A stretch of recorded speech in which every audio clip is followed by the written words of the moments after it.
into discussion. In first paper क्या news है, क्या न्यूज़ है, क्या न्यूज़ है, कुछ नहीं है. 1.7 लाख केसेस है और 10,000 केसेस इन दिल्ली. एक प्लेस का नाम है जिसमें आपका डीएस्केलेशन होना, trend of positive says in China, मतलब चाइना ने जो आपका क्लैश खत्म कर रहा है. चुसूल डिस्ट्रिक्ट है. चुसूल मैं आपको मैप में बताऊंगा चुसूल डिस्ट्रिक्ट कहाँ पे है. तो उसके बारे में, चुसूल के बारे में देखेंगे, लोकेशन देखेंगे चुसूल डिस्ट्रिक्ट की कहाँ पे है. और भी देखेंगे, दिपसेंग प्लेन देखेंगे, गलवान वैली देखेंगे, आपके डैमचौक देखेंगे, या स्पेंगमिक विलेज देखेंगे, और चुसूल भी देखेंगे. ये कुछ प्लेसेस हैं जो रिसेंटली न्यूज़ में थी because of clash between, stand of between China and India. Next paper पे आता है. फर्स्ट पेपर में कोई इंपॉर्टेंट चीज़ नहीं है. नेक्स्ट पेपर पे government impose lockdown only in the health infrastructure will be collapse, ऐसा बोल दिया केजरीवाल गवर्नमेंट ने. अगर हेल्थ इंफ्रास्ट्रक्चर कोलैप्स होगा तो लॉकडाउन पे जा सकते हैं. वो तो ऑब्वियसली बात है, हेल्थ इंफ्रास्ट्रक्चर तो कोलैप्स होगा अगर इस ऐसे केसेस बढ़ेंगे. Lulu chairman. जो पहला एडिटोरियल आता है इतना इंपॉर्टेंट तो नहीं है. Through break back channel step forward. अभी जो मैं आपको जिस बताता हूँ क्या है, जो पाकिस्तान और इंडिया के बीच में कुछ मतलब बोल रहे हैं कि बैक चैनल टॉक्स चल रही है, पर ऐसा किसी ने डायरेक्टली खुल के किसी ने नहीं बोला है कि कुछ बैक चैनल सब टॉक्स चल रही है. तो बस कुछ एविडेंस पे इन्होंने बात की है. क्या बैक चैनल एविडेंसेस है, तो उसी पे मैं आपको बता रहा हूँ. थोड़े थोड़े बता देता हूँ.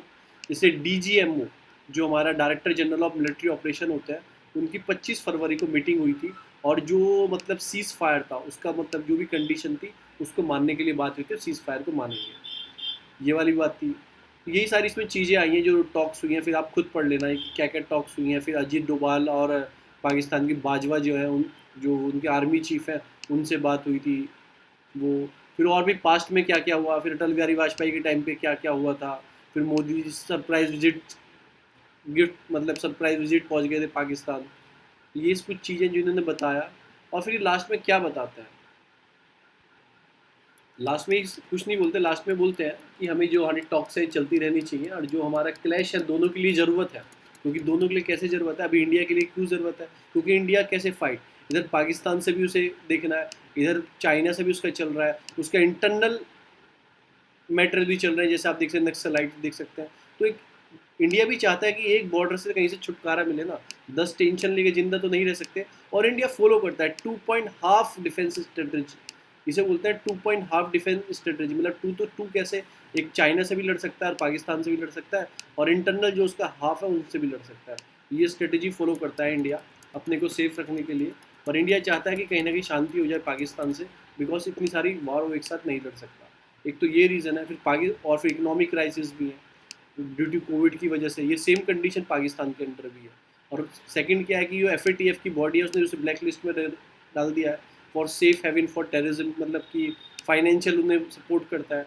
तो FATF की ब्लैक ग्रे लिस्ट में, सॉरी ब्लैक में नहीं है, ग्रे लिस्ट में है. वो भी एक प्रॉब्लम है उसके सामने. और इंडिया के सामने मैंने इंडिया की प्रॉब्लम बता दी. फिर अफगानिस्तान पीस के लिए पाकिस्तान का बहुत बड़ा रोल है, क्योंकि पाकिस्तान ऐसे बोले सपोर्ट करता है मतलब तालिबान को. तो पाकिस्तान की एक तरह से बहुत बड़ा रोल है. तो ये सब चीज़ हमें फॉलो करनी चाहिए. दोनों एक साथ पीस मेंटेन रहेगी, दोनों नेशन के लिए अच्छा है. तो इन्होंने यही इसमें पहले एडिटोरियल में बताया. दूसरा एडिटोरियल है action commission should be major prevent. जो वायलेंस हुआ था कल असेंबली में, मतलब कि आपका बांग्लादेश में, सॉरी वेस्ट बंगाल में इलेक्शंस हैं, वहाँ पे जो क्लैश हुआ 5% डेथ हो गई. उससे पहले भी आपने EVM देखी होगी. वो एक बीजेपी जो बीजेपी के लीडर उनकी गाड़ी में मिली थी. तो इन्होंने क्या इंश्योर किया कि इलेक्शन कमीशन को इंश्योर करना चाहिए फेयर एंड इलेक्शन कराने चाहिए, किसी पर्टिकुलर पार्टी को फेवर नहीं करना चाहिए. ये हमारे काम का नहीं है, पॉलिटिकल है. ये ऐसा क्लेम कर रहे हैं कि मोदी कोड ऑफ कंडक्ट है, ना कि MCC को रीनेम कर दिया मोदी कोड ऑफ कंडक्ट. ये है. दूसरा जो आर्टिकल है, important article related to personal data protection bill matter, कि हमारे जो पर्सनल डाटा प्रोटेक्शन बिल है जो 2019 में आया था, अभी वो आपका जॉइंट पार्लियामेंट कमेटी के पास है फॉर रिव्यू के लिए. और हो सकता है जो मानसून सेशन आने वाला है इन 2021 का, उसमें वो पास हो जाए. तो उस क्यों इम्पोर्टेंट हमारे बिल, और उस बिल में क्या चेंजेस होने चाहिए, क्या चीज़ का ध्यान रखा जाना चाहिए. फर्स्ट ऑफ ऑल ये बात करते हैं, अभी पेंडेमिक टाइम चल रहा है. पेंडेमिक टाइम ने क्या फोर्स किया, डिजिटल इकोनॉमी को ऊपर खड़ा कर दिया है. क्योंकि हमने परचेज ग्रोसरी ऑनलाइन कर रहे हैं, हेल्थ सर्विस ऑनलाइन ले रहे हैं, इवन स्टडीज़ ऑनलाइन चल रही हैं. तो ये सब चीज़ों को ऊपर लाके खड़ा कर दिया डिजिटल इकोनॉमी को. और डिजिटल चीज़ आगे आएंगी तो डाटा प्रोटेक्शन बिल की बात ना हो, ऐसा हो ही नहीं सकता। उसके बाद नंबर ऑफ पर्सनल डाटा मतलब ब्रीचेस हुए हैं इंडिया में, जो ब्रीचेस सबसे ज़्यादा इंडिया में 9.9 करोड़, मतलब डाटा आपका चुरा लिया गया हो या फिर उसका मिसयूज़ किया गया हो डाटा का, ऐसा कुछ देखा गया है कि 9.9 करोड़ केसेस राइज हुए हैं। इतने केसेस नहीं हो, इतने बड़े हैं।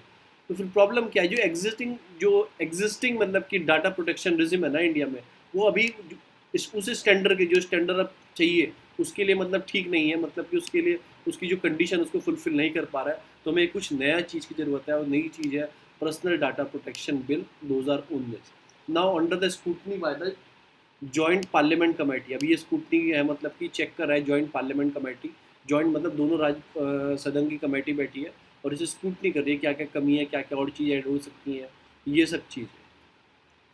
अभी बिल डिमांड में कब से आया ये बिल को, मतलब कि प्रोटेक्टस इंटरेस्ट ऑफ डिजिटल इकोनॉमी, ठीक है, इसको प्रोटेक्ट करने के लिए। और फिर ये मतलब इफेक्टिव प्रोटेक्शन, मतलब ये कैसे डिमांड में आना स्टार्ट हुआ।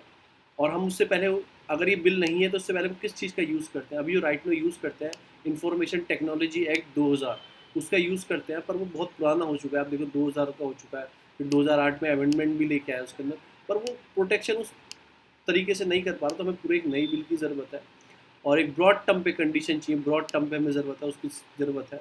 और might not understand the term condition और the implication of given consent, ठीक है ना। फिर डाटा प्राइवेसी की ज़रूरत है, preference how the personal data can be proceed, उसकी ज़रूरत है। फिर जो डाटा प्रोटेक्शन प्रोविजन है IT एक्ट के अंदर, also do not apply to government agency.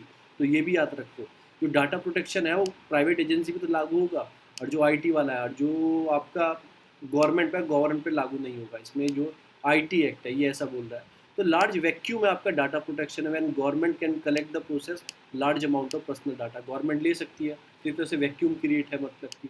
और new development in data processing technology develop हो रही है, उनको एड्रेस करने के लिए, उनको रिस्क को एड्रेस करने के लिए हमें एक बिल की ज़रूरत है। और ये स्टार्टिंग कहाँ से, 2017 का सबसे पहला लैंडमार्क जजमेंट जो आया था आपका केसी पुट्टा स्वामी पुट्टा स्वामी केस सुना होगा आपने, वो related to the right to privacy is a fundamental right. ये केस आया जब से तो और इम्पोर्टेंट हो गया कि प्राइवेसी और इम्पोर्टेंट है, और डाटा प्रोटेक्शन की मांग उठने लगी। फिर एक कमेटी बनाई गई, मिनिस्ट्री ऑफ इलेक्ट्रॉनिक ने एक कमेटी बनाती है, BN श्री कृष्णा कमेटी, और वो एक ड्राफ्ट पेश करते हैं डाटा प्रोटेक्शन लॉ का, कि डाटा प्रोटेक्शन लॉ। तो आपको याद रखना है कि Puttaswamy case related to privacy, BN Shri Krishna committee जो बनी थी वो डाटा प्रोटेक्शन लॉ के लिए बनी थी। तो आपको दोनों का नाम याद रखना है। तो गवर्नमेंट फॉर्मेट किया, बिल लेके आई, बिल अभी स्क्रूटनी पे है, अभी जॉइंट सेशन आ रहा है, उसमें मे बी वो बिल पास हो जाए। तो गवर्नमेंट को मतलब कंसर्न रखना है कि गवर्नमेंट और प्राइवेट सेक्टर को अक्रॉस ऑल सेक्टर, अभी मैंने बताया ना आपको कि गवर्नमेंट ले सकती है हमारा प्राइवेट, मतलब कि प्राइवेट डाटा, और वो प्राइवेट कंपनी के पास नहीं है। तो गवर्नमेंट को और प्राइवेट को एक लेवल प्ले में रखना है। ऐसा नहीं आप गवर्नमेंट को ज़्यादा पावर दे दो, प्राइवेट को कम पावर दो। तो ये भी चीज़ का ध्यान रखना है आपकी प्राइवेसी को, कि आपका फंडामेंटल राइट है। फिर fulfil the set of data protection obligation, transparency accountability होनी चाहिए। जो नया बिल आने वाला है उसमें ट्रांसपेरेंसी होनी चाहिए, अकाउंटेबिलिटी होनी चाहिए। गवर्नमेंट कैसे उसे मतलब प्रोसेस करेगी पर्सनल डाटा को, तो वो अकाउंटेबल होना चाहिए। फिर गवर्नमेंट बोलते कि मैं तो नहीं बताऊंगी, हम कैसे करेंगे। Will seek to give a, मतलब कि user to right to over their personal data, मतलब उन्हें एक पावर देनी चाहिए, यूजर्स हैं उन्हें एक पावर मिलनी चाहिए। उनका डाटा को उसने कहीं सेव कर दिया है, कुछ है, उसके पावर होनी चाहिए उसे रिकॉल करने, मतलब ख़त्म करने की अपने डाटा को। तो यूज़र के पास भी पावर होनी चाहिए। ये सारी चीज़। चौथी चीज़ जो बात कर रहा है, एक इंडिपेंडेंट बॉडी की बात कर रहा है, जो डाटा आपकी प्रोटेक्शन अथॉरिटी है उसको बनाने की बात कर रही है। जैसे आपकी UDI है, जैसे आधार कार्ड को देखती है, तो ऐसे एक बॉडी बनाई जाए जो डाटा प्रोटेक्शन, क्योंकि डाटा है एक तरह से जो आपका फ्यूल है ना, ये न्यू जनरेशन फ्यूल है एक तरह से। जो आपका डाटा है न्यू जनरेशन फ्यूल है, and it is most important than the crude oil. जो आप क्रूड ऑयल गाड़ी वाड़ी में डालते हो, किसी भी फ्यूल से सबसे ज़्यादा इंपॉर्टेंट क्या है, डाटा एक बहुत बड़ा फ्यूल है। तो इसको भी क्या होना चाहिए, पर्सनल मतलब कि प्रोटेक्शन अथॉरिटी भी मेंटेन होनी चाहिए, और उसे मतलब कि चैनल देनी चाहिए, मतलब कि वो रेट्स कर सके। एंटिटी डू मतलब कुछ भी मतलब प्रॉब्लम आए डाटा से रिलेटेड, डाटा से आपका ब्रीच हुआ हो, कुछ भी हो, सब प्रॉब्लम को वो हैंडल करे। और उसके अंदर मतलब कि ये सब चीज़ों की इन्होंने बोला है। फिर सब मिनिस्ट्री को एक साथ कोलोब्रेशन करना चाहिए इस बिल के लिए, और अच्छे सेफगार्ड इस बिल के अंदर लाने चाहिए। तो वे फॉरवर्ड में क्या बोलते हैं कि द टाइम टू रिप, मतलब कि रिपिन हो चुका है इंडिया में, have to robust the data protection reserve, कि जो अभी पैदा हो चुका है कि जो डाटा प्रोटेक्शन बिल की मांग उतनी स्टार्ट हो गई है, तो हमें कुछ अमेंडमेंट करके न्यू क्लॉज ऐड करके इस बिल को लाना पड़ेगा, और submit the final report in monsoon session parliament 2011 में जो मानसून सेशन आने वाला है, तो इन सब चीज़ों की हमें ज़रूरत है। तो आपको दो कमेटी जो प्री के लिए इंपॉर्टेंट है, दो कमेटी इंपॉर्टेंट है। और डाटा इंपॉर्टेंट क्यों है हमारे लिए, फिर गवर्नमेंट को और प्राइवेट को इक्वल रखना चाहिए, ये नहीं गवर्नमेंट को कुछ पावर दे देनी चाहिए, ऐसा भी नहीं करना चाहिए। और दूसरी चीज़ उन्होंने क्या बोली है, जो आपकी एक डाटा प्रोटेक्शन बॉडी होनी चाहिए, अथॉरिटी होनी चाहिए जो चेक करे। उसके बाद क्या अकाउंटेबिलिटी एंड आपकी ट्रांसपेरेंसी होनी चाहिए गवर्नमेंट के बीच पर, पब्लिक के बीच में। पब्लिक के पास एक राइट होना चाहिए, राइट टू रिकॉल, अपने जो उसका डाटा उसने कहीं दिया है उसे वापस ले सके कि मुझे ख़त्म करना है अपना डाटा। ये सारी चीज़ होनी चाहिए। जो नेक्स्ट एडिटोरियल आता है वो आता है इन्फोर्सिंग क्लेम। अभी जो मैंने आपको कल 3 दिन से न्यूज़ पढ़ा रहा हूँ, जो आपका एक शिप है, किसका शिप है आपका, वो यूएस का नेवी का शिप है, यूएसएस जॉन पॉल, आपका जॉन करके, जॉन्स करके। तो ये शिप है, इसको क्या करना था, ये पेट्रोलिंग करने वाला था। और ये पेट्रोलिंग जो स्टार्ट होती है आपकी मलाका स्ट्रीट से, और पूरे एशियन, मतलब इसमें क्या नाम, इंडियन ओशन में करने वाला था, चेक करने वाला था कि कहाँ पे क्या सिस्टम है। तो ये हमारे जो अपने इंडिया का एक्सक्लूसिव इकोनॉमिक जोन है, जो 200 नॉटिकल माइल्स तक होता है, 12 तक टेरिटोरियल होता है, तो जो उसके बाद 200 नॉटिकल माइल्स तक कहीं ना कहीं उससे आसपास होके या उसके अंदर से पास होने वाला था। तो इंडिया ने क्लेम किया ये गलत चीज़ है, ऐसा नहीं करना चाहिए, क्योंकि यूएन क्लॉज जो एक यूनाइटेड नेशन कन्वेंशन है, लॉ ऑफ सी है, उसके अंदर होता है कि आपका क्लेम 300 नॉटिकल माइल्स तक, आपका क्लेम 200 नॉटिकल माइल्स तक फुल सॉवरेन क्लेम होता है उस कंट्री का जिसके आसपास होता है। ठीक है, तो प्रायर कंसर्न उठता है कि वो इंडिया की परमिशन नहीं ली है। ये सब चीज़ होगी इसमें, मैंने 3 दिन से पढ़ा रहा हूँ, इतनी इंपॉर्टेंट न्यूज़ नहीं है। तो ये कि फ़र्क दिखा रहा है कि एक तरफ आप क्वाड कर रहे हो, उसमें क्या कर रहे हो कि मतलब कॉपरेशन करना है, free and open Indian ocean की बात कर रहे हो, और दूसरी तरफ आप ऐसे क्लेम कर रहे हो दूसरी कंट्री का कोई शिप निकल के जा रहा है, और दूसरी तरफ क्वाड नेशन की मीटिंग उसमें बात कर रहे हो फ्री ओपन इंडियन ओशियन। बस इन्होंने ये दोनों चीज़ बताई है, ऊपर एक्सप्लेनेशन दी है क्या क्या हुआ, मैं 3 दिन से ये एक्सप्लेनेशन चल रही है। और नीचे इन्होंने बोला है कि क्वाड नेशन में हम हैं, पार्ट हैं, ऑस्ट्रेलिया है, उसमें क्या नाम, जापान है, और उसके बाद आपका यूएस है, और इंडिया है। ये जापान का इनिशिएटिव है जो 2017 में स्टार्ट हुआ, 2007 में इसकी नींव रखी गई थी। जो शिंजो आबे पीएम थे उन्होंने इसकी नींव रखी थी कि बोला था ऐसा नेशन होना चाहिए। मोस्टली जो इसका काम है, चाइना को सेंट्रिक अप्रोच रख के काम करना है। ठीक है ना, डायरेक्टली नहीं बोला इन्होंने, पर चाइना क्या बोलता है, इसे मिनी नाटो बोलता है, मिनी नाटो भी चाइना इसे बोलता है कि मिनी नाटो है। ये सारी चीज़ें। हम चलते हैं नेक्स्ट पेपर पे। नेक्स्ट पेपर ये कोई इंपॉर्टेंट नहीं है, इंडियन हिस्ट्री से रिलेटेड न्यूज़ है। कैसे यूएजी मतलब इंडियन हिस्ट्री को डिवाइड किया गया है। जो आप पढ़ते हो ना मिडिवल, आपका मॉडर्न, ये सब पढ़ते हो, ये मतलब कि जर्मन फिलोसफर है, मतलब उनकी देन है जो आप पढ़ते हो मिडिवल, ये आपका एंशिएंट मिडिवल मॉडर्न। फिर इंडिया को कैसे किया गया था, इंडिया की हिस्ट्री कैसे हिंदू मुस्लिम ब्रिटिश पीरियड ऐसे डिवाइड की गई थी। ये history of British India publish in 1870, ये किसने की थी, जेम्स मिल ने की थी। वही हमें चलता आ रहा है, वही हमें दिखाया गया। एज ऑफ रिलीजन, हम क्या बोलते हैं मिडिवल, हाँ जी दिल्ली सल्तनत, मुगल आ गए, मुस्लिम आ गए। हाँ भी एंशियंट गुप्ता एज बहुत फ्लोरिश था अपना रिलीजन। फिर जी ब्रिटिश, वो ब्रिटिश एज दिखाते हैं। तो पूरी पूरी ऐसी बनाया गया है स्टोरी को, तो उसमें कुछ चेंजेस की ज़रूरत है, ऐसा कुछ बात हुई है तो वो हमारे लिए इंपॉर्टेंट नहीं है। क्या चेंजेस चाहिए, जब हो जाएंगे उसके बाद हम पढ़ लेंगे।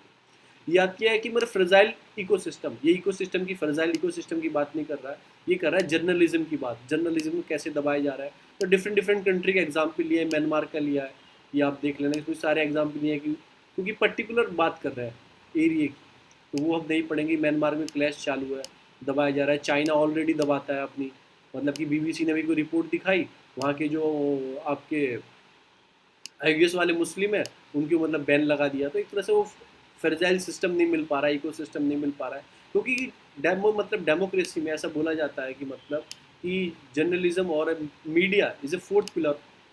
ठीक है ना, ऐसा मोदी जी ने कई बार बोला है फोर्थ पिलर है। उसके बाद आप फोर्थ पिलर की फ्रीलांस जर्नलिज्म है उसको दबाने की बात करते हो, कोई न्यूज़ आए पब्लिक को पता लगे, तो एक सारी बात इसमें वही की गई है घुमा फिरा के। ठीक है ना, बस इसमें कोई ऐसी बात नहीं की है, सारी इसमें एग्जाम्पल पे बात की गई है कि म्यांमार में क्या हो रहा है, फिर बुद्धिज्म के साथ 2007 में क्या हुआ, फिर ये सब चीज़ें उन्होंने बात की है। नेक्स्ट न्यूज़ आती है केस फॉर कैश ट्रांसफ़र। ठीक है ना, ये कुछ नहीं है, अभी एक तरह से न्यूनतम, अभी क्या चल रहा है, केरला में इलेक्शन है, एक मैनिफेस्टो आया कांग्रेस का, उसमें बोला है आपको न्यूनतम आय योजना लेके आएंगे अगर हमारी सरकार आती है। न्यूनतम आय योजना कुछ नहीं है, यूनिवर्सल बेसिक इनकम है। ठीक है ना, उसके फ़ायदे क्या होते हैं, 6,000 रुपये हर घर को दिए जाएंगे, पुअर लाइन पे जो घर आते हैं हर घर को 6,000 रुपये हर महीने दिए जाएंगे। और वो क्या बोलते हैं कि ऐसी स्कीम चलानी चाहिए कि पेंडेमिक टाइम चल रहा है, कोविड टाइम चल रहा है, तो एक तरह से बिहेवियर टूल साबित हो सकता है ये सब चीज़ें। कैश मिल सकता है, जो चीज़ें जैसे माल न्यूट्रिशन हो गया, पैसा नहीं है, अच्छा भी हो सकता है ये चीज़। क्योंकि यार हम इस स्कीम को हमें मिलकर चलाना चाहिए गवर्नमेंट के साथ, वर्ल्ड बैंक के साथ, तो ऐसे स्कीम को रन करना चाहिए। तो इसमें कुछ यही दे रखा है, फिर पर्टिकुलर बात करेंगे कि है क्या। हम आते हैं अपने बेसिक नोट्स पे, ठीक है ना, उससे हम पढ़ेंगे यूनिवर्सल बेसिक इनकम के फ़ायदे क्या है और इसके नुकसान क्या है, क्यों ये स्कीम नहीं लागू होनी चाहिए और क्यों ये स्कीम लागू होनी चाहिए। तो कोविड टाइम है, जैसे इकोनॉमी में इनइक्वालिटी इंक्रीज हो रही है, जैसे आपने देखा कि गरीब तो गरीब होता जा रहा है और अमीर अमीर होता जा रहा है, अनएम्प्लॉयमेंट बढ़ता जा रहा है, ठीक है ना, पॉवर्टी इंक्रीज होती जा रही है। तो इस सबको देखते हुए गवर्नमेंट के दिमाग में मतलब कि एक एडवोकेसी मतलब चीज़ स्टार्ट हुई, यूनिवर्सल बेसिक इनकम प्रोग्राम भी ऐसी कोई चीज़ होनी चाहिए। एक सॉल्यूशन वही है कि यूनिवर्सल बेसिक इनकम, ये कुछ नहीं होता है कि यूनिवर्सली आपको एक बेसिक इनकम प्रोवाइड करेगी गवर्नमेंट, आपको 3,000 रुपये मंथली देगी, या सबको जो पॉवर्टी लाइन के नीचे आते हैं, जो गरीब हैं, जिनके पास राशन कार्ड है शायद उनको, जिनकी या फिर मासिक आय कम है उनको मिल सकती है। तो ठीक है ना, एक universal basic income program to be solution ऐसा बोला जा रहा है। की पॉइंट्स क्या है टू डील विद द कोविड-19, जैसे आपको दिए भी गए हैं, जो गरीबों के जनधन योजना में अकाउंट उन्हें 500 रुपये, 1000 रुपये डाले गए थे, तो वो एक यूनिवर्सल बेसिक इनकम ही है। तो पेंडेमिक टाइम पे क्या हुआ, government across the world impose the major, मतलब कि लॉकडाउन हो गया, सोशल डिस्टेंसिंग बोल दिया। हाउएवर दिस मेजर, इससे क्या हुआ कि कोलेटरल डैमेज हो गया, कैसे, इकोनॉमिक सेक्टर फॉल हो गया। IMF had the current economic crisis the worst, जो ग्रेट डिप्रेशन आए थे ना 1929 में, उस टाइम बहुत तगड़े फेमाइन आए थे, ग्रेट डिप्रेशन आए थे, उससे भी खतरनाक समय आ गया, IMF ने ऐसा बोला है, उससे भी खतरनाक। तो आप ऐसा अंदाज़ा लगा सकते हो 90 80 90 सालों में ये सबसे बड़ा डिप्रेशन आया, उससे भी खतरनाक वाला डिप्रेशन आया। Almost 90% of Indian workforce is in informal sector. तो आपको ये भी याद रखना है, इनफॉर्मल फॉर्मल क्या होता है। देखो इनफॉर्मल होता है रेडी वाले, जो रजिस्टर्ड नहीं है, गवर्नमेंट को पता नहीं है, कोई उनके पास वो नहीं है, मतलब कि गवर्नमेंट उनको कोई EPFO फंड नहीं दे सकती, कुछ नहीं। तो ये रेडी वाले जो भी आपके काम करते हैं, कोई रजिस्ट्रेशन नहीं है जिनका। और जो फॉर्मल होता है, कंपनी में काम का रजिस्ट्रेशन है प्रॉपर, उनका EPFO मिलता है प्रॉपर, उनका सैलरी अकाउंट में आती है, तो ये फॉर्मल सेक्टर हो गया। और इनफॉर्मल, तो हमारे यहाँ 90% जो हमारे वर्क फोर्स है, वर्क फोर्स क्या होती है, जो काम लोग करते हैं, मतलब कि तो वो 90% किस में है, वो मतलब कि इनफॉर्मल सेक्टर से आते हैं, जो मिनिमम वेज और सोशल सिक्योरिटी पे मतलब डिपेंडेंट है, माइक्रो लेवल ऑफ सर्कमस्टांसेस। उन सबको पेंडेमिक टाइम पे उनकी जॉब अपॉर्चुनिटी चली गई है, तो मिलियन ऑफ जॉब जो एस्पिरेंट है उनकी जॉब चली गई है मार्केट से। तो फिर आता है कि यूनिवर्सल बेसिक इनकम, अब वो घर में बैठे हैं, काम नहीं कर सकते, अब वो कैसे वर्क फ्रॉम होम करेंगे, वो तो रेडी था, वो कट्टा ढाके ट्रेन में चढ़ाता था, मतलब पल्लेदारी करता था, वो कैसे वर्क फ्रॉम होम करेगा। कंप्यूटर वाला तो कर सकता है ना, वाइट कलर वर्कर जो होते हैं वो तो कर सकते हैं, अब ये कैसे करेंगे जॉब। तो उसी सब चीज़ को देखते हुए अब उनको पैसा तो चाहिए खाने पीने के लिए, अब उनके पास इतना पैसा भी नहीं होता कि वो जमा करके रखा, वो तो जितना कमाते हैं उतना खा लेते हैं, तो वो खाए क्या। तो उसके लिए बात उठी कि यूनिवर्सल बेसिक इनकम गवर्नमेंट को देनी चाहिए। तो फिर और भी कंट्री में ऐसी दिया जाता है across the world, including Kenya, Brazil, आपकी फिनलैंड, स्विट्ज़रलैंड, इस कॉन्सेप्ट को मतलब ला चुके हैं और सपोर्ट करते हैं UBI को। मतलब इकोनॉमी में जो आपका नोबल है, आपके पीटर डायमंड, ठीक है ना, आपके लेटरेटेड जो इकोनॉमिस्ट हैं आपके पीटर डायमंड, और मतलब कि ये से बोलते हैं कि कहीं ना कहीं मिलनी चाहिए। और लीडर जैसे मार्क जुकरबर्ग हो गए, एलॉन मस्क हो गए, ये भी कहीं ना कहीं बोलते हैं, प्रमोट करते हैं कि यूनिवर्सल बेसिक इनकम होना चाहिए। अब आइडिया क्या है, ये आइडिया इंडिया में आया कहाँ से, 2016-17 का सर्वे आया था, उसमें यूनिवर्सल बेसिक इनकम में एक पर्टिकुलर चैप्टर दिया गया था और बताया गया था कि अगर ऐसी कोई स्कीम लेके आ सकते हैं तो पॉवर्टी को रिड्यूस कर सकते हैं, ठीक है। Universal basic income is the, हर पर्सन को, every person should be right to basic income to cover is a need, ठीक है ना। तो उसकी नीड है, बीइंग ए सिटीजन, इंडिया का सिटीजन है तो उसकी नीड है, बेसिक इनकम उसके पास होनी चाहिए। तो UBI prevent reduce the poverty, भाई पैसा आ जाएगा तो पॉवर्टी तो कम हो जाएगी, लेके कुछ खा लेगा। फिर हाँ, एक चीज़ और स्टार्ट हो सकती है, तो दारू भी ज़्यादा पी सकता है, पैसा रहेगा तो उसके पास, तो नुकसान भी है, हाँ फायदे भी हैं। UBI के 5 कंपोनेंट है। एक तो यूनिवर्सलिटी होनी चाहिए, यूनिवर्सल इन नेचर, ये नहीं कि भैया आपने एक आदमी को दे दी एक को नहीं दी, तो यूनिवर्सलिटी होनी चाहिए, सबको इक्वल मिलनी चाहिए। पीरियोडिक होनी चाहिए, मतलब कि कोई रेगुलर इंटरवल में, यानी कि आज तो दे दिया आपने फिर 1 साल तक दी नहीं, तो उसमें एक पेमेंट की मतलब हर जैसे हर महीने मिलना चाहिए। पेमेंट टू इंडिविजुअल, ऐसे नहीं कि मतलब कि आपने 10 आदमी को एक साथ, मतलब इन 10 आदमी 5,000 रुपये दे दिए, ऐसे नहीं, सबको एक तरह से इंडिविजुअली आप पेमेंट दो। और पेमेंट इन कैश, जैसे आप फूड वाउचर देते हो ये मत दो। फूड वाउचर जैसे यूएस में क्या होता है, जैसे हमारे पीडीएस चलता है कि हमें खाना मिलता है, मतलब कि वो अनाज वनाज मिलता है।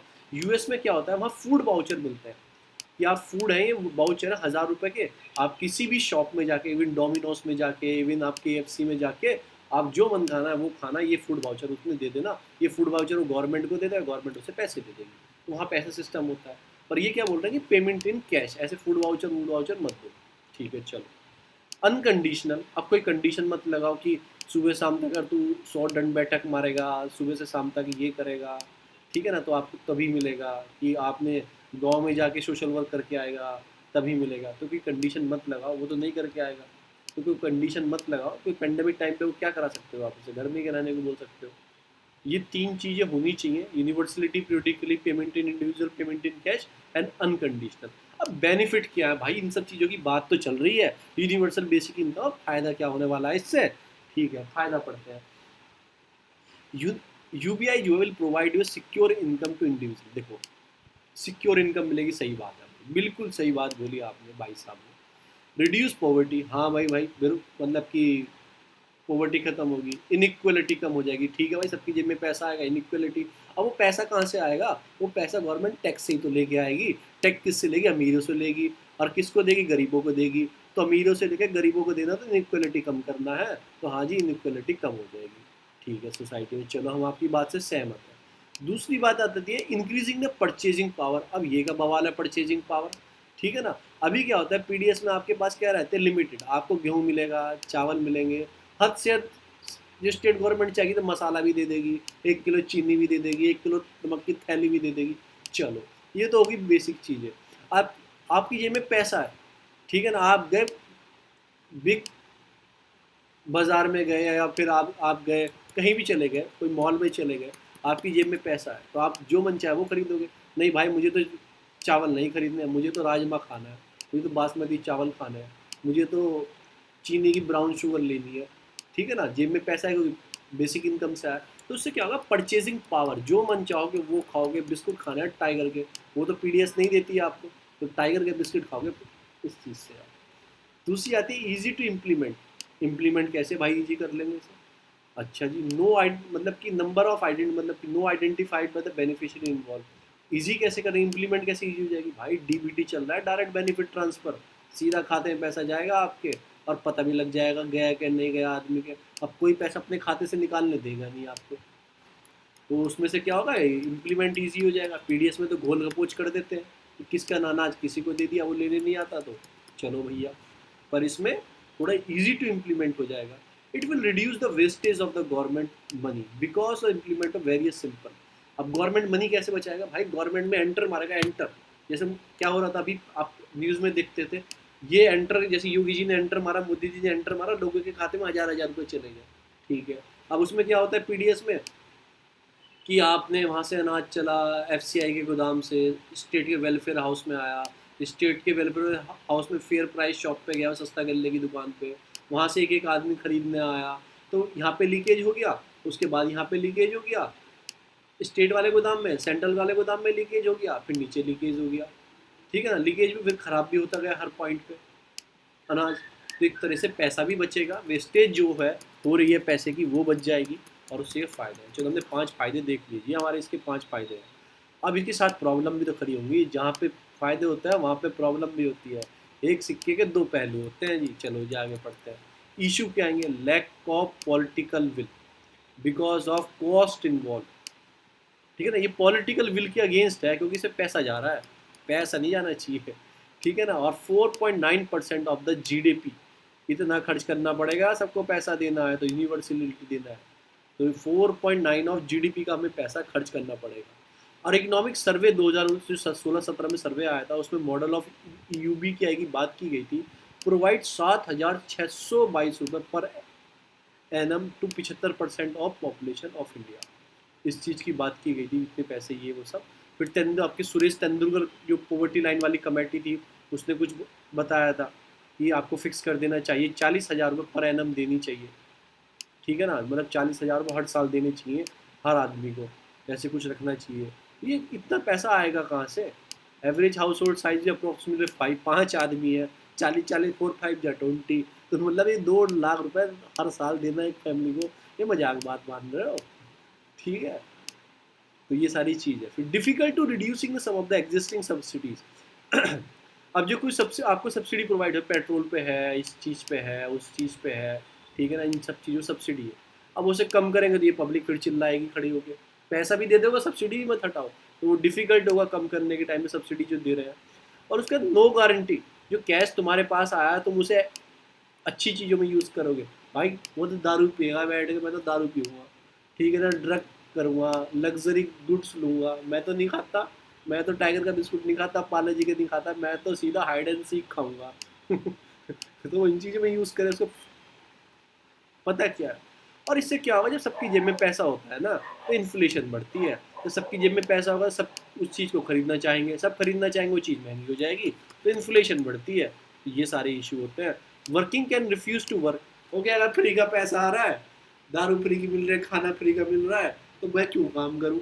तो उसके दिमाग में क्या कि मैं काम ही क्यों करूँ? तो भाई उसके बाद क्या होगा, काम कम हो जाएगा, लेबर डिक्रीज हो जाएगी, डिमांड जो है वो हाइयर वेजेस हो जाएंगी। जब लेबर कम हो जाएगी तो कॉस्ट ऑफ प्रोडक्शन, देखो लेबर कम हुई तो कॉस्ट ऑफ प्रोडक्शन में क्या की चीज़ इंपॉर्टेंट, लैंड हो गया आपका, लेबर हो गई आपका, ये सब चीज़ इंपॉर्टेंट होती है। अब ये जब लेबर की जो वेज है वो इंक्रीज होगी, क्योंकि लेबर कम हो जाएगी, महंगे पैसों में लेबर लानी पड़ेगी, तो उससे क्या होगा, प्रोडक्शन कॉस्ट बढ़ जाएगी। अगर इस पेन को बनाने की 10 रुपये कॉस्ट आ रही थी, यार वो कॉस्ट 15 रुपये हो जाएगी, क्योंकि लेबर को पैसा देना पड़ रहा है। अब जो मालिक है वो अपनी जेब से थोड़ी देता है पैसा, वो तो जितना पैसा उसने प्रोडक्शन बनाने में लगाया उतना वो प्रोडक्ट के पैसे रख देता है उसके हिसाब से, तो उसके हिसाब से प्रोडक्ट की कॉस्ट बढ़ जाएगी, तो उसके हिसाब से क्या है कि आपका ही जेब बढ़ जाएगी। अब वे फॉरवर्ड में अच्छी अच्छी बातें में क्या लिखना।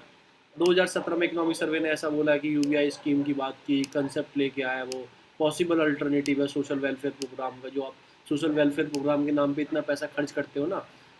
यूबीआई का मतलब यही नहीं होता है कि आप पीडीएस को हटा के यूबीआई दे दो, और भी जो सोशल वेलफेयर प्रोग्राम गवर्नमेंट चलाती है, जब आपको पैसा दे रहे हैं तो आप अपने आप देखो अपनी चीज़ों को, सोशल वेलफेयर, तो उसमें थोड़ा मतलब अल्टरनेटिव हो सकता है, रिड्यूस कर सकता है पॉवर्टी को, पर एनविसेस करना पड़ेगा। ये सोशल सेफ्टी है, नेट ऑफ द सीक, मतलब कि life of the everyone concept, date of, अच्छी अच्छी बातें, ग्लोबलाइजेशन, ये आप खुद लिख सकते हो। ये था हमारा पूरा यूबीआई के बारे में कि उसके लॉस क्या हैं, उसके एडवांटेज डिसएडवांटेज क्या है, किस किस कंट्री में लागू है ऑलरेडी ये स्कीम। हम आते हैं अपने हिंदू पे, तो मैंने यही है कि न्याय न्यूनतम योजना, यही इसके अंदर है। न्यूनतम आय योजना, यही बोल दो कि यूनिवर्सल बेसिक, न्यूनतम कम से कम इतना रुपये तो मिलने चाहिए। फिर विलेज लॉसेस ग्रेजिंग ग्राउंड, भाई लड़ाई तो तुम्हारी पाकिस्तान मतलब सॉरी चाइना और इंडिया की पेंगोंग तहसों में, और जो वहाँ के लोग हैं कम से कम 180-90 घर वहाँ पे हैं, वहाँ के लोगों की जो, क्या करें, खेती तो होती नहीं है, कोल्ड डेजर्ट है वो, खेती तो होती नहीं है, तो क्या करते हैं, वो मवेशियों का काम करते हैं, मतलब कि जो कैटलिंग का काम करते हैं, लाइव स्टॉक रियरिंग का काम करते हैं, इस पे डिपेंडेंट है, उनकी जो चीज़ें हैं वो इसी पे डिपेंडेंट है। अब इनके लिए वहाँ पे खेती तो होती नहीं है, तो क्या करते हैं, उनके चारागाह, मतलब कि ग्रास लैंड होती है जहाँ पे चरने जाते हैं। और आपकी लड़ाई में जो आपने घर बनाए, वहाँ पे रोड डेवलप की, ये वो किया, उससे तुमने हमारी जो फ्रेजाइल सिस्टम, मतलब सिस्टम था ना, इकोसिस्टम था, उसको डिस्ट्रॉय कर दिया। ये सारी चीज़ों की बात इसमें की गई है, तो आपको याद रखना है एरिया, आपको गोरका, हॉट स्प्रिंग, दिपसेंग, डैम चौक, इन सब चीज़ों को आपने जो फ्रेजिलिटी थी उसको मतलब कि एक तरह से मतलब कि डिस्ट्रॉय कर दिया। डिवोर्स डॉटर एंटाइटी टू सम्मान पेंशन, हाई कोर्ट ने बोला। देखो यार ये बहुत बहुत बेकार चीज़ें न्यूज़ आती हैं, ठीक है। एक तो उसने अपने परिवार को छोड़ के देश पे शहादत दी, ऊपर से हमारी गवर्नमेंट बोलती है जो उसको पेंशन मिलती थी उसके एक्सपायर होने के बाद, वो जैसे एक्सपायर हो गया, शहादत उसने दे दी, या उसकी डॉटर हो, उसकी शादी नहीं हुई, या उसकी डॉटर की डिवोर्स हो चुका हो, या उसकी विडो मतलब वाइफ हो, उनको पेंशन नहीं दी जाएगी। ऐसा कौन बोला? ऐसा हमारी मिनिस्ट्री ने बोला। ये गलत चीज़ है भाई, तुम एक देश को उसने अपनी शहादत दे दी, तुम उसकी फैमिली को नहीं बचा सकते? तो कैलकाटा हाई कोर्ट ने क्या बोला, जो सम्मान पेंशन मिलती है उसको रोका नहीं जाएगा, उसको कंटिन्यू रखा जाएगा। वॉयलेटिंग करती है आर्टिकल 14 का। उसके घर में एक ही कमाने वाला था, उसने देश पर अपनी शहादत दे दी, देश पे वो मर गया, और उसके बाद आपकी जो पेंशन उसको मिलनी चाहिए थी, उसकी विडो, जो विधवा उसकी वाइफ है, या डिवोर्सी उसकी डॉटर है, जो डॉटर है या शादी नहीं है डॉटर की, तो अनमैरिड स्टेटस हो गया ना उनका, एक तरीके से अनमैरिड हो गया। क्यों? अब तो भाई मैरिड में क्या होता है कि दोनों कपल होने चाहिए, स्पाउस होनी चाहिए, वो खत्म हो गया, तो आप उनकी पेंशन रोक देते हो। नॉट एलिजिबल फॉर द सम्मान पेंशन। तो सुप्रीम कोर्ट ने बोला है कि ऐसा नहीं कर सकते, आपको देनी ही पड़ेगी, क्योंकि वो कैसे अपना घर सर्वाइव करेंगे। आप तो मंत्री हो, हर साल अपनी एमएलए एमपी फंड की अपनी सैलरी बढ़ा लेते हो कि आपको 5 लाख रुपए है। भाई किस बात की सैलरी ले रहे हो, मंत्री हो, उसके बाद पेंशन अलग मिलेगी ज़िंदगी भर आपको, ये क्या चीज़ होती है। और एक देश में जिसने शहादत दे दी, अपनी अपनी जवानी कुर्बान कर दी, और आप उसको छोड़ रहे हो देने से, ये गलत चीज़ है। तो ये सुप्रीम कोर्ट ने एक बहुत अच्छा कदम लिया है, आर्टिकल 14 को बोला है कि पेंशन ही उनका राइट है, और वॉयलेटिंग करता है आर्टिकल 14 को, राइट टू इक्वलिटी को, क्योंकि भाई मैं तो बोलता हूँ राइट टू लाइफ को भी करता है। आर्टिकल 21 भी इसमें आना चाहिए था, equality 21, right to life with dignity, right to food, right to ये सब चीज़ मिलनी चाहिए। ये कैसे मिलेंगे, जब जेब में चवन्नी होगी जब तो मिलेंगी, जब चवन्नी जेब में नहीं होगी तो कुछ नहीं मिलता है, ठीक है ना। आज की तारीख में ये बात याद रखना, कितना भी रो लेना।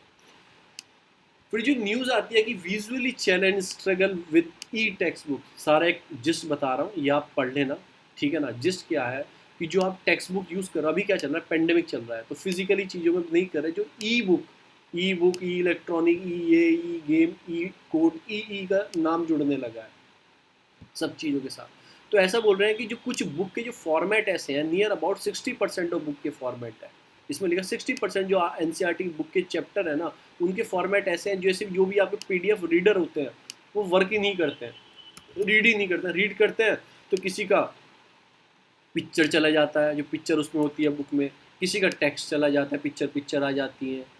मैंने भी देखा है हिंदी संस्कृत बुक में भी वो हिंदी को रीड नहीं कर पाते, वहाँ पे ब्लैंक रहता है जहाँ पे हिंदी में लिखा होता है, क्योंकि आपकी बुक होती है ना एनसीईआरटी की, उसमें सब लैंग्वेज को एक तरह लिखा जाता है, हिंदी में भी एक सेंटेंस लिख के दे देंगे तो वो उनको रीड नहीं करता है। ये सारी चीज़ें प्रॉब्लम आ रही है। तो गवर्नमेंट ने ई टेक्स्ट बुक के लिए कौन सा पोर्टल चलाया था, दीक्षा पोर्टल नाम की एक स्कीम पोर्टल चलाया था, वहाँ पे आप डाउनलोड कर सकते थे एनसीईआरटी की बुक, ये सारी बुक, और भी मतलब कि स्टेट की बुक वहाँ पे डाउनलोड कर सकते। तो प्रॉब्लम क्या आ रही है कि वो जो सॉफ्टवेयर्स हैं वो रीड नहीं कर पाते हैं इन सब चीज़ों की, मतलब कि पीडीएफ फॉर्मेट को, कहीं पे प्रॉब्लम, ये सारी प्रॉब्लमें आ रही है। तो हमें इसमें क्या पढ़ना है, हमें पढ़ना है दीक्षा कि जो ये सारा सिस्टम चला है पूरे पीछे 1 साल में, क्योंकि फोकस हो गया ई लर्निंग पे, ई बुक पे, ई सब चीज़ ई आ गई, तो इसके क्या लाभ हैं, क्या नुकसान है, और दीक्षा पोर्टल है क्या। तो वो हम आते हैं अपने basic point. Class is in distance mode, अभी डिस्टेंस मोड पे ही चल रही है, बच्चों ने पूरी मौज ली है 1 साल। अब 30 अप्रैल तक फिर इसको स्कूल कॉलेजेस बंद हो गए, 30 अप्रैल तक फिर बंद कर दिए गए हैं, तो बच्चे पूरी मौज ले रहे हैं। वो कह रहे हैं वो भूल गए पढ़ना, सही बता रहा हूँ मैं आपसे। उसका लॉस भी बहुत सारा आ गया। और क्या लॉस आता है पता है, जैसे डिस्टेंस लर्निंग होगी, जैसे आपकी क्या होता है, सोशल प्रोग्राम चलते हैं किसी किसी, जितने गवर्नमेंट कॉलेज सोशल प्रोग्राम, जैसे मिड डे मील हो गया, फिर आपका वो उनको मतलब कि वो दवाइयाँ, आयरन की गोली, ये सब दिया जाता है। तो उनसे क्या होता है, इनका अपलिफ्टमेंट होता है, कैसे माल न्यूट्रिशन से, ठीक है ना, बच्चों को पढ़ाई पे ध्यान दिया जाएगा। तो गाँव के बच्चों क्या होते हैं, अगर पढ़ नहीं रहा चल तो चल खेती कर ले, मेरे साथ काम कर ले, अगर कम से कम स्कूल जा रहा था रेगुलरली वो। अभी क्या हो गया, जो वुमेन है, सबसे ज़्यादा स्ट्रेस वुमेन पे आया है, वो घर के काम में लग गई, फिर उनकी शादी जल्दी जल्दी कर स्टार्ट हुई करना, तो दोबारा जो हम काम कर रहे थे कि मैरिज, वुमेन की मैरिज एज को बढ़ाने के लिए, माल न्यूट्रिशन को कम करने के लिए, इन सब चीज़ों के लिए काम करें, तो इसका डिस्ट्रेस मिला है, क्योंकि सोशल प्रोग्राम जो स्कूल कॉलेज में चलते थे वो हो ही नहीं पाएंगे जब बच्चा डिस्टेंस लर्निंग मोड में आएगा। तो ये सारी प्रॉब्लम ये भी हैं, और मैं इस आर्टिकल से बताता हूँ। ये क्या है कि कोविड-19 आया भैया, नई चीज़ लेके आया आदमी, अप्रैल से क्लासें बंद कर दी गई हैं, ठीक है ना, फिर 12वीं क्लास की क्लास बंद कर दी गई, ये सब चीज़ें क्लास व्लास बंद कर दी। तो डेडिकेटेड टीवी रेडियो चैनल आ गए इंग्लिश हिंदी में, सेंट्रल प्लान है to restart classes in distance mode. कैसे भाई, रेडियो पे गाकर सुनाएंगे, फिजिक्स का किरचॉफ लॉ ये बोलता है इधर से पावर जाएगी इधर को ख़त्म हो जाएगी, तो वो कैसे समझेगा भाई। टीवी में चलो समझ सकता है बैठ के, अब जिसके घर में टीवी नहीं है और रेडियो पे कैसे समझेगा, वो सो जाया करेगा आराम से। फिर गवर्नमेंट क्या करता है, एग्जिटिंग प्रोग्राम चलाता है, जैसे स्वयं प्रभा। अब ये है क्या, ये 32 डीटीएच चैनल का एक ग्रुप है, जिस पे फिजिक्स की अलग चैनल होगा, केमिस्ट्री का अलग चैनल होगा, हर चैनल अलग होगा, उसका नाम है स्वयं प्रभा। ये 24/7 बेसिस पे चलाए जाएंगे। GSAT-15 सैटेलाइट इससे यूज़ किया जाएगा, तो आपको याद रखना है स्वयं प्रभा क्या है। तो 32 DTH चैनल है, डायरेक्ट टू होम बोलते हैं DTH की फुल फॉर्म। ये चैनल जो टेलीकास्ट किए जाएंगे फ्री ऑफ कॉस्ट, इनकी कोई कॉस्ट नहीं जाएगी। फिर national institute of open learning, NIOS पे बढ़ते हैं ना बच्चे, जो पत्राचार की मार्कशीट जो रह जाते हैं, मैं ऐसे नहीं बोलता कि ठीक है, जो डिस्टेंस घर से पढ़ना चाहते हैं तो वो क्या करते हैं, वो NIOS में फॉर्म भरते हैं, एंड वो क्या NCERT, मतलब कि जो आपका NCERT using the syllabus, NCERT जो सिलेबस बोलती है, जो CBSE को सिलेबस देती है तो NIOS को भी NCERT सिलेबस देती है, तो ये है। फिर स्टेट बोर्ड ने भी मतलब कि जैसे स्टेट बोर्ड की जो होते हैं, स्टेट बोर्ड के लिए क्या CBSE चलो आपने डाउनलोड कर ली, पोर्टल भी है, ऐप भी है।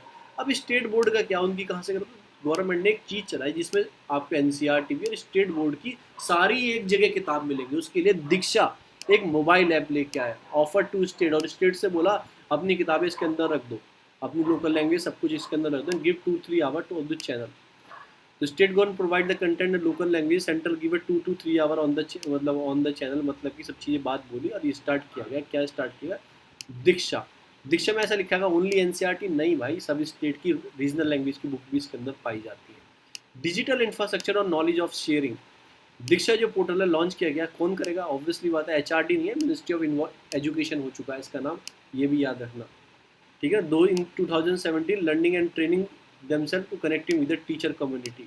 2017 में मतलब कि डिजिटल प्लेटफॉर्म है टीचर टू गिव देम, एक तरह से दीक्षा जो पोर्टल है आपका, इसमें क्या किया गया, टीचर को इंटरेक्ट किया गया इसमें साथ, हु टीच मतलब कि लाइफ साइंस फ्रॉम द मतलब कि ये स्टेट गवर्नमेंट बॉडीज, ये प्राइवेट ऑर्गेनाइजेशन, इंटीग्रेटेड दीक्षा। तो सब चीज़ को एक होलिस्टिक अप्रोच बनाएगी भाई, टीचर भी आओ, किताब भी लाओ, और जो मतलब कि प्राइवेट ऑर्गेनाइजेशन है उनको भी लाओ, सबको आगे से साथ में बैठाओ और पढ़ाओ। इसको पढ़ाओ, स्कूल सर्कुलम बनाओ, स्कूल जैसा माहौल तैयार करो कि बच्चा पढ़े, तो दीक्षा बनाया गया।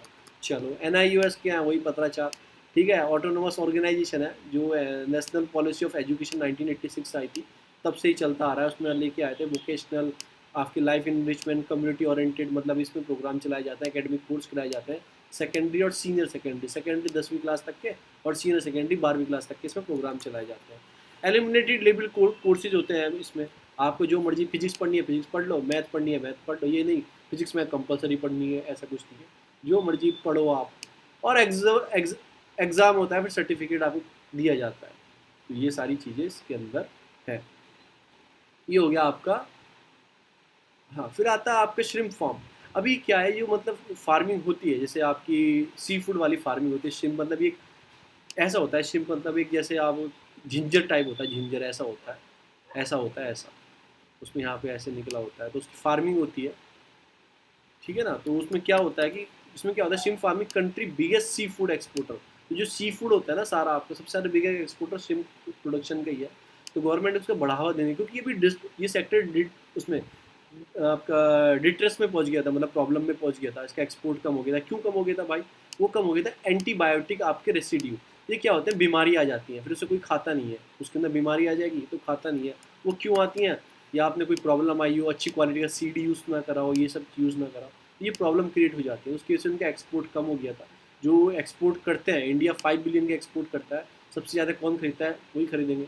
जिंजर कौन खाएंगे? चाइना वाले और US वाले, तो ये बिगेस्ट बायर है, तो इसका एक्सपोर्ट करता है। तो कुछ एक्सपोर्ट कम हो गया था इस वजह से, तो गवर्नमेंट स्कीम लेके आई। स्कीम किसने चलाई? आपकी marine production export development authority.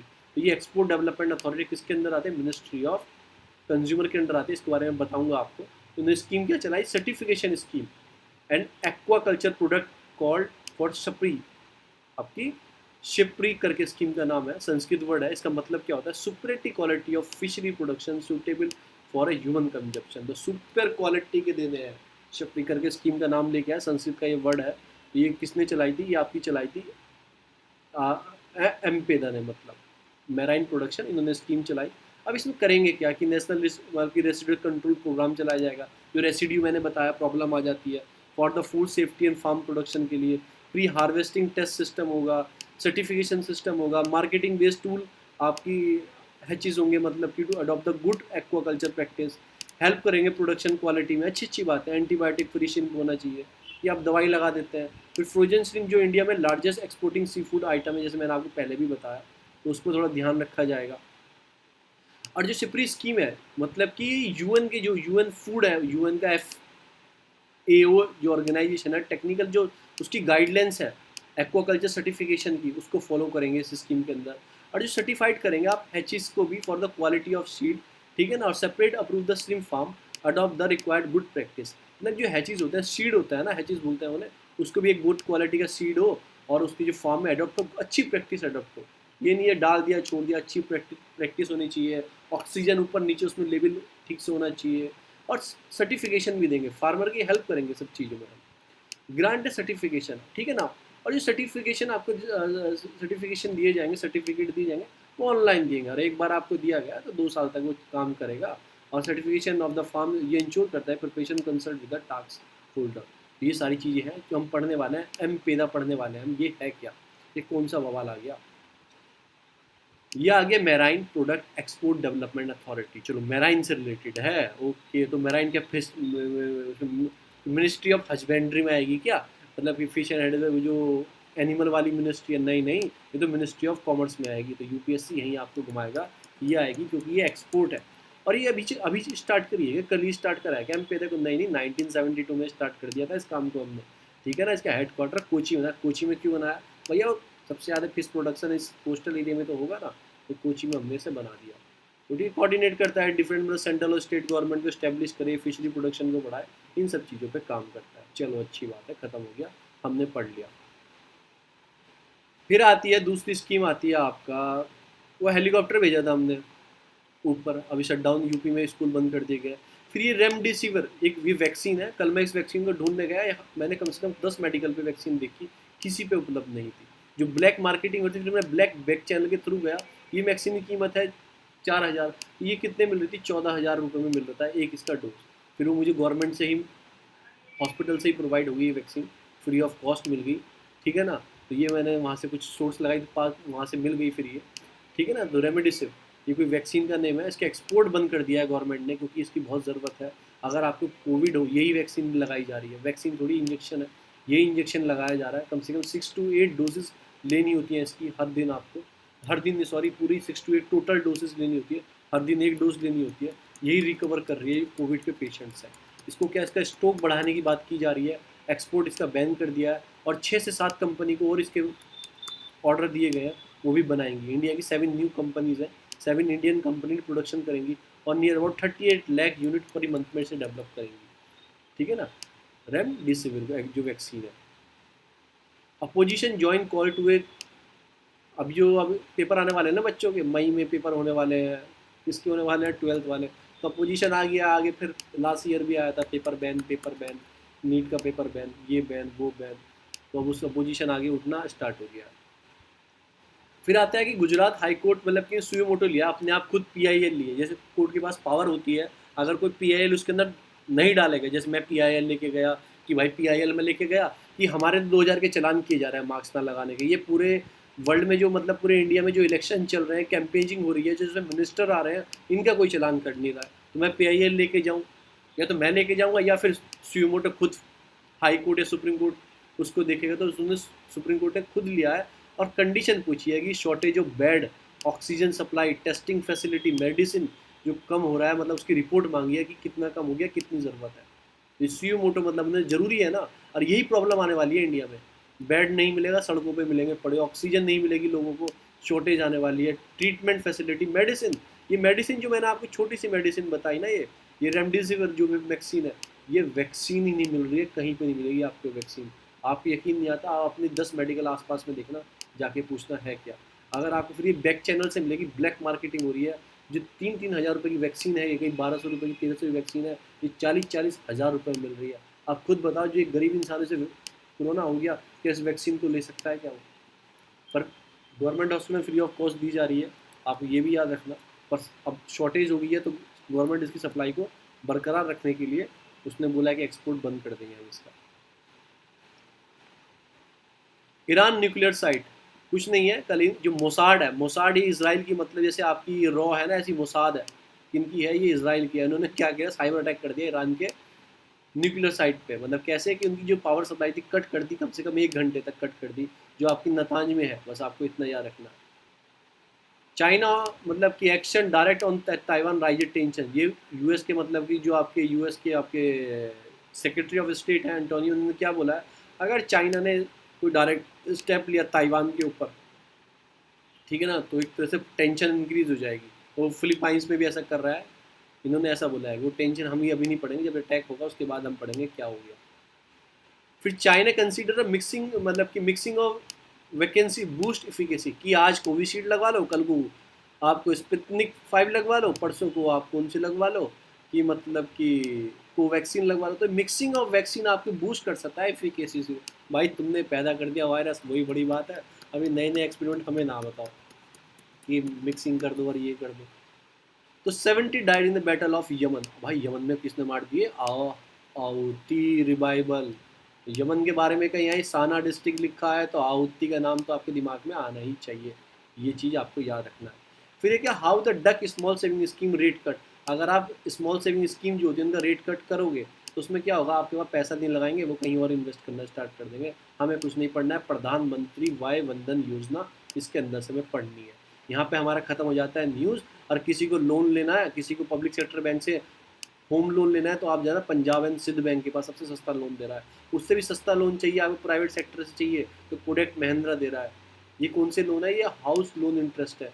और उससे भी सस्ता, मतलब सस्ता लोन तो नहीं है, समझे कोई हाउसिंग फाइनेंस कंपनी चाहिए तो HDFC लिमिटेड के पास जाना, ठीक है ना। अगर आपको बैंक से फिक्स डिपॉजिट करना है तो सबसे बढ़िया दे रहा है आपका जना स्मॉल फाइनेंशियल बैंक। ये आपका स्मॉल फाइनेंशियल बैंक है, 7.1% देगा आपको इंटरेस्ट। और जो प्राइवेट में देखना है तो CDB दे रहा है, और तो भैया किसी में जमा कर लेना, सब कम देते हैं। ये भाई कल ये कौन सी टीम है भाई, ये कौन त्रिपाठी, नीलेश राणा थी, कोलकाता नाइट राइडर और सनराइजर्स का मुकाबला था, कौन जीता आप कमेंट में बताना। यहाँ पे ख़त्म हो जाता है हमारा हिंदू। हम स्टार्ट करते हैं। आपको मैं आपको प्रिसिविलेंस जो आपका आपका इंजीनियरिटी, आपका एक हेलीकॉप्टर था उसको भी लैंड किया गया पर उड़ाया नहीं है। कुछ कंडीशन टेक्निकल प्रॉब्लम आ गई है उसमें उड़ने में, तो उसको उड़ाया नहीं है। तो मैं आपको बता दूं नासा इंजीनियरिटी एक मिनी हेलीकॉप्टर है, पहली बार मार्स के पे भेजा गया है, फर्स्ट फ्लाइट करेगा ये मार्स पे, ठीक है। और किसके अंदर भेजा गया है कि मतलब कि प्रिसिविलेंस रोवर है उसके अंदर भेजा गया, जो 18 फरवरी को पहुंच गया वहाँ पे। चैलेंजेस क्या है कि मार्टियन सरफेस है, मतलब कि मार्स की सरफेस है, उसके ऊपर उड़ेगा और चेक करेगा कि अर्थ की क्या एटमॉस्फेयर है, वहाँ के एरिया का ग्रेविटी है क्या नहीं है, ये सब चीज़ों को चेक करेगा मार्स पे जाके। अब इंजीनियरिटी जो मार्स हेलीकॉप्टर उसके बारे में कुछ बताया कि स्मॉल छोटा सा है, टेक्नोलॉजी का डेमोस्ट्रेटिंग दिया गया है, ये सब चीज़ें हैं। अब प्रिसिवलेंस मिशन क्या है, जुलाई में छोड़ा गया था। अब याद रखना जो मार्स के मिशन होते हैं मोस्टली जुलाई में ही लॉन्च किए जाता है, क्योंकि कहा जाता है कि फरवरी जनवरी तक आते आते जो ऑर्बिट होता है पास में आ जाता है इंडिया का, वहाँ पे इजीली सेंड किए कर दिए जाते हैं। इसके अंदर कुछ नहीं है, ये एक तरह से इलेक्ट्रॉनिकल पावर और हीटेड मतलब प्लेटोनियम रेडियो एक्टिव डिके का यूज़ किया गया।